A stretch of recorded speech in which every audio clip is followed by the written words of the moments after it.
In her book, Pick Your Yoga Practice, Exploring and Understanding Different Types of Yoga, author and yoga teacher Meagan McCrary provides the first encyclopedia of different yoga styles. We hope that you'll enjoy this short interview with Meagan about the book. Well, the inspiration for the book really came out of my own experience with yoga. I first started practicing in my early 20s with a teacher who I loved. She was an Ashtangi, so it was a vinyasa flow practice, and I loved everything about yoga. I didn't realize that there were more than vinyasa flow practices. So when that studio closed and I was forced to go out and find another teacher, I had to go explore. And so as I headed around to all the other yoga studios in the valley, I was living in Phoenix at the time, I began to realize there's very different class experiences.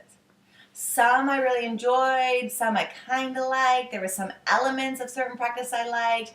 Maybe it was the spirituality of one and the asana practice of another. I liked the chanting but didn't like the meditation. There's all these different aspects I was beginning to understand go into making a yoga class. Then I happened to walk into an Anusara studio. When I walked into that studio, my being felt like it had come home. I loved all the people. I enjoyed the alignment, being an athlete. I liked the theme. I liked the chanting. I just knew that that was the practice for me. I don't think if I hadn't found Anusara, I would still be practicing yoga or even teaching. If I loved the system so much, I went into the immersions, which led to the teacher trainings, which led to now 6 years of teaching. So, in writing the book, I didn't want someone to miss out on that opportunity I had. I didn't want someone to miss out on finding that style that feels like coming home. Also, being highly immersed in a certain system, I was like, I don't know much about other systems that are being offered. And if a student doesn't like the way I teach, how am I going to offer them something else? Try this, try that. So as a yoga teacher, I thought it was probably important for me to understand this whole picture of yoga in the States, and then that would make me a better teacher. Well, first and foremost, there's some real differences and many real similarities, commonalities to all of them. They all employ an awareness. They all employ a conscious breathing technique. Most of them even use the same poses. However, the alignment of the poses, the instructions, the delivery of the instructions, the philosophy the teacher embodies, the way the teacher greets you, the way the teacher gives you individualized attention or not. Then from there you have the physical practice. Some could focus on meditation and relaxing. Some can focus on currents of energy and rapid movement. Some are methodical and alignment detailed oriented. So it's all different types of experiences within the realm of yoga. So choosing a style really is a personal choice. And what's great about having so many options available to us is you can begin to find the right fit for you.